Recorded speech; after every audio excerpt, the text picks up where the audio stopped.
La prière. Dans le livre de Daniel au chapitre 10 et au verset 11, nous lisons: Daniel, sois sans crainte, car dès le premier jour où tu as eu à cœur de comprendre et de t'humilier devant ton Dieu, tes paroles ont été entendues, et c'est à cause de tes paroles que je suis venu. Le chef du royaume de Perse m'a résisté 21 jours. Ce passage est merveilleux. C'est un enseignement sur la prière et il nous montre que Satan peut être une véritable barrière dans nos vies. Daniel avait jeûné et prié pendant 21 jours, qui s'étaient avérés particulièrement difficiles. D'après le récit biblique, nous pouvons dire que ce n'est pas parce que Daniel n'était pas quelqu'un de bien ou que sa prière n'était pas juste que le problème est apparu, mais parce que Satan l'avait attaqué. Le Seigneur avait envoyé ses messagers angéliques dire à Daniel que sa prière avait été entendue à partir du moment même où il s'était mis à prier le premier jour. Mais l'ange Gabriel fut attaqué par un ange de l'adversaire rencontré sur sa route et contre lequel il a dû combattre. Ce conflit se déroula dans les lieux célestes, invisible aux yeux de Daniel. Et pourtant Daniel fit le même genre d'expérience ici sur la terre alors qu'il agonisait et qu'il persévérait dans la prière. Il est dit dans Éphésiens 6:12, « Nous n'avons pas à lutter contre la chair et le sang, mais contre les dominations, contre les autorités, contre les princes de ce monde de ténèbres, contre les esprits méchants dans les lieux célestes. » L'attaque de Satan et la bataille qui s'ensuivit retardèrent la réponse de 3 semaines. Daniel était sur le point d'être vaincu et Satan aurait été heureux de le tuer. Mais Dieu n'a pas permis à Daniel de supporter une chose à laquelle il n'aurait pu résister. Un grand nombre de nos prières rencontrent des obstacles placés par Satan sur notre route. Mais ne soyons pas dans la crainte lorsque les réponses à nos prières se font désespérément attendre et que nos prières viennent à s'entasser, car bientôt les réponses tant souhaitées vont arriver en grand nombre et nous submerger. Quand cela se produira, non seulement nous recevrons tous les exaucements, mais ceux-ci seront également accompagnés de nouvelles bénédictions. Ô mon frère, ma sœur, ne désespère pas dans la prière, persévère, continue, loue ton Dieu, proclame sa bonté, sa puissance, sa magnificence, son autorité, parce que Dieu a déjà envoyé la réponse dès le moment où tu t'es humilié, dès l'instant où tu as élevé ta voix. Dieu a envoyé ses anges pour agir et pour te donner la réponse dont tu as besoin. Alors ne sois pas découragé. L'ennemi a été vaincu il y a 2000 ans à la croix du Calvaire. Jésus l'a dépouillé de toutes ses armes.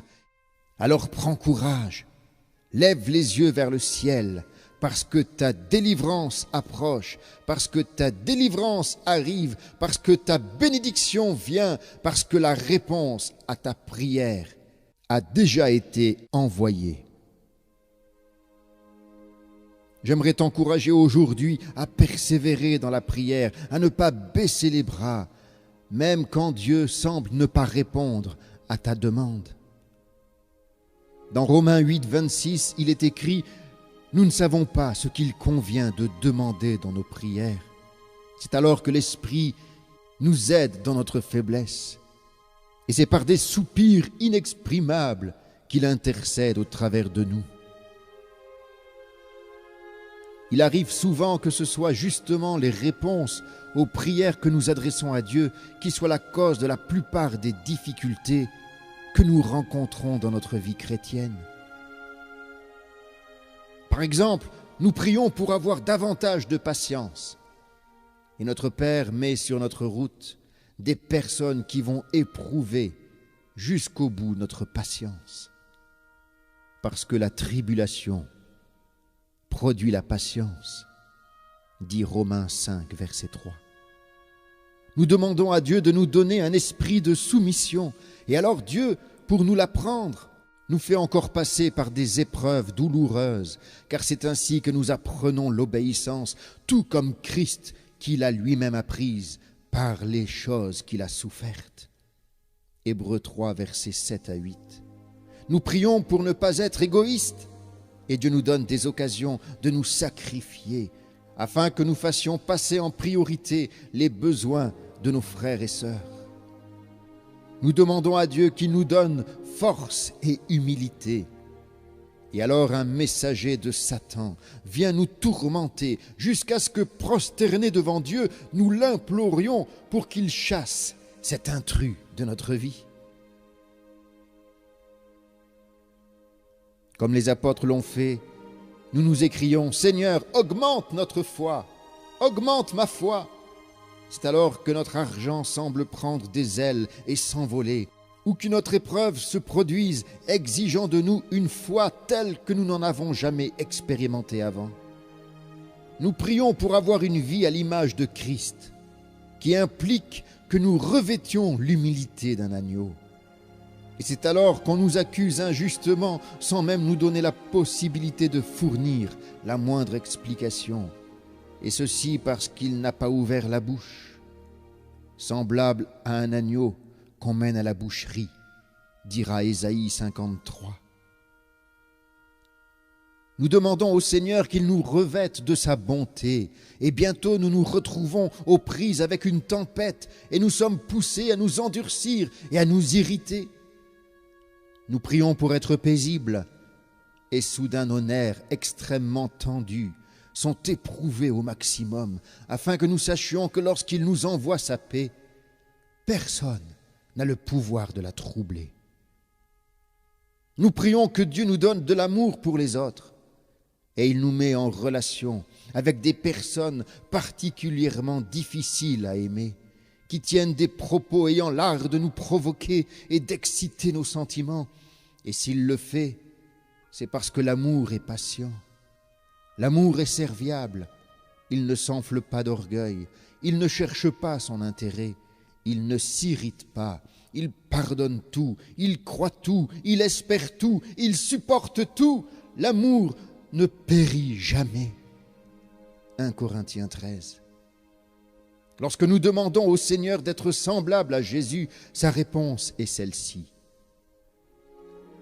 Je t'ai éprouvé au creuset de l'affliction. Ton cœur sera-t-il ferme? Tes mains auront-elles de la force? Peux-tu boire la coupe que je bois? Le chemin de la paix et de la victoire est d'accepter toutes les circonstances et toutes les épreuves comme venant directement de la main de notre Dieu. Car il est écrit, nous savons du reste, frères, sœurs, que toute chose concourt au bien de ceux qui aiment Dieu et de ceux qui sont appelés selon son dessein.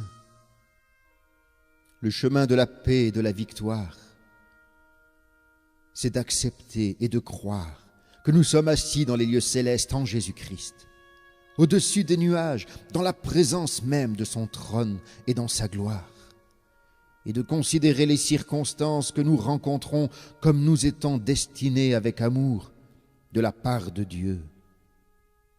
J'ai prié pour être fort, et je me retrouve avec la sensation d'avoir perdu tout contact, qu'il soit humain ou divin. L'amour sur lequel je m'appuyais s'est éteint. Il a meurtri mon cœur. La main que je serrais dans la mienne s'est retirée.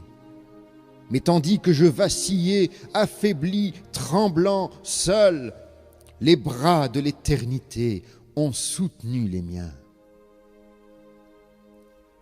J'ai prié pour être éclairé. Le soleil s'est caché derrière les nuages. La lune s'est assombrie sous l'effet du doute. Les peurs terrestres ont affaibli la clarté des étoiles du ciel. Et toutes les flammes du chandelier que je tenais se sont éteintes. Mais alors que je me tenais dans l'obscurité, enveloppé de la nuit, le visage de Jésus-Christ a illuminé mes ténèbres.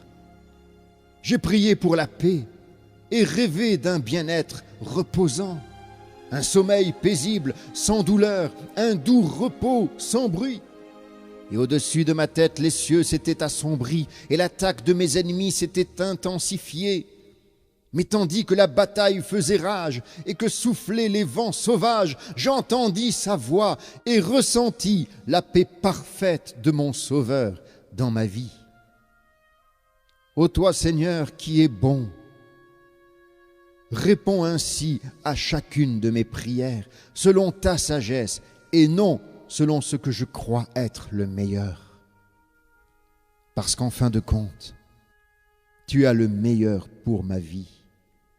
Et je veux te faire confiance dans toutes les circonstances de ma vie, sachant que mes destinées sont dans tes mains et que je t'appartiens pour l'éternité.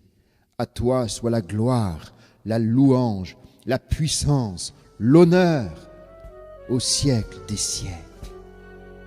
Amen.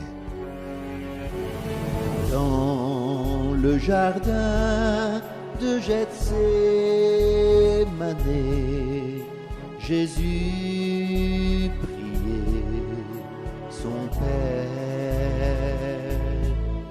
Les disciples étaient tous endormis, mais lui, il priait. Père, si tu voulais éloigner de moi cette coupe, toutefois que ma volonté ne se fasse pas, mais la tienne. Alors un ange lui apparut du ciel pour le fortifier. Étant en agonie, il priait plus instamment, et sa sueur devint comme des grumeaux de sang qui tombaient à terre.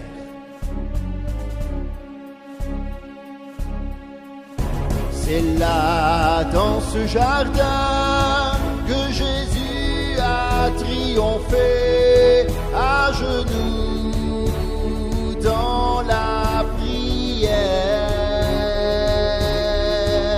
C'est là, dans ce jardin, qu'il a gagné le combat pour que toi et moi soient sauvés.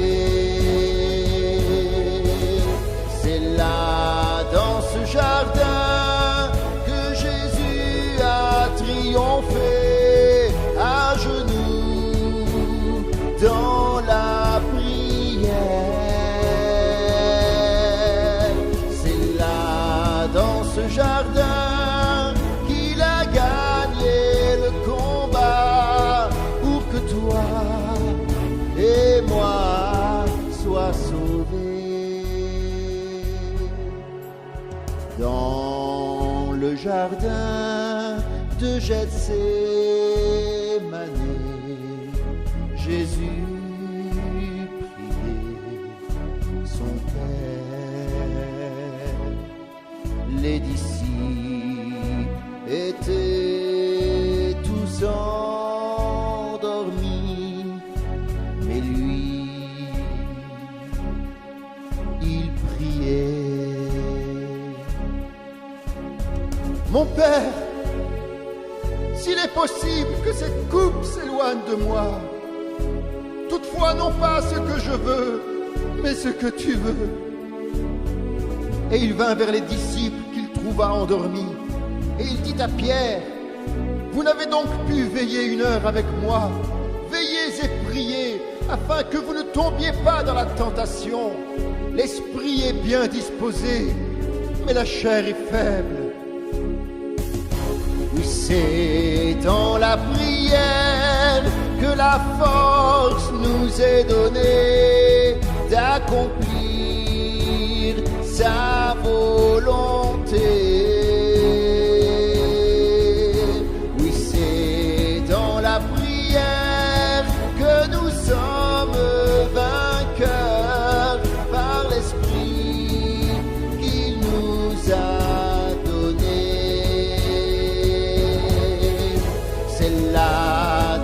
jardin que Jésus a triomphé à genoux dans la prière.